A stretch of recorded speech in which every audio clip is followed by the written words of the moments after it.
First you want to set your sound, so you want Resolume to be able to hear whatever your computer's playing or whatever's coming in from the line in. So just set those. Here you can adjust how sensitive the Resolume picks up the audio.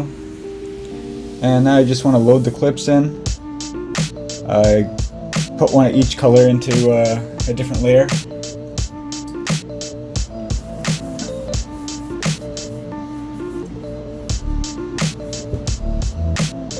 So we have 6 layers of lighting for this animation. Now we're going to set each layer to respond to a different frequency of the audio. And they're going to come together beautifully.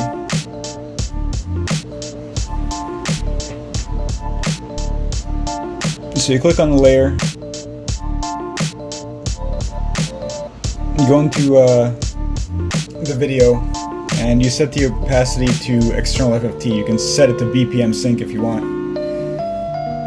but with the audio FFT you can get a lot more control over which layer does what. So every layer you want to set it to a different little chunk of the spectrum. You can adjust this later, I'm just showing you just a quick, easy way of doing it.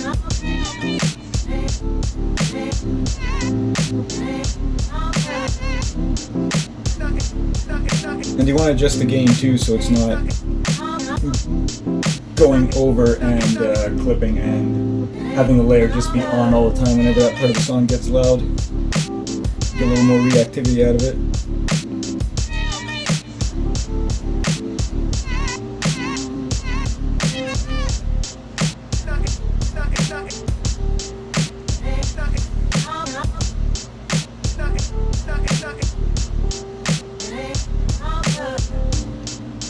So if you notice, I left the layer on the bottom. That's going to be the base layer. If any of my animations come with the base layer, you put that one on the bottom. It's always kind of on.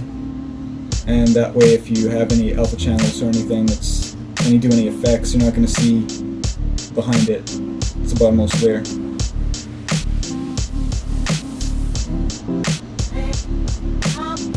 Alright, so all our layers are now reacting to music. You can also change the range. So if you want some layers to always be on, just change their opacity a little bit. You can set these sliders up there. The fall just changes how fast the EQ drops. So if you want it smoother, you crank it all the way up and it fades out, the layer out way slower. If you want it to react real fast, you just set it all the way to 0. And for each layer I just go, depending on what kind of music I'm reacting to, I'll make adjustments there. And now that you have all the videos for all the layers set, you can add more of my layer packs into more of the columns, and they'll automatically react to music because we set the opacity for the entire layer, so you don't have to do it for each clip.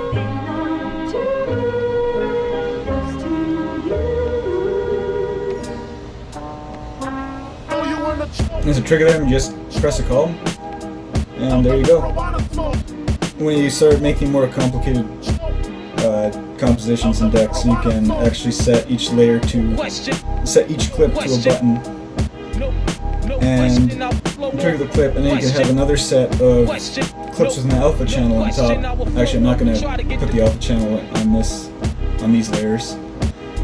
You can put reactive clips, so another 6 with an alpha channel over these layers, and then make your own set of reactivity for those. And you can control them independently, so you can set different buttons for background layers, different buttons for foreground layers, and then you can just switch between whatever background and foregrounds you want.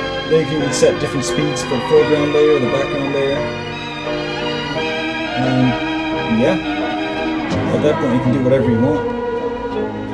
When you have the clips already reacting to music, you can have your hands free to do all sorts of other effects and make them react to music live, like have some effects put on sliders and just go nuts.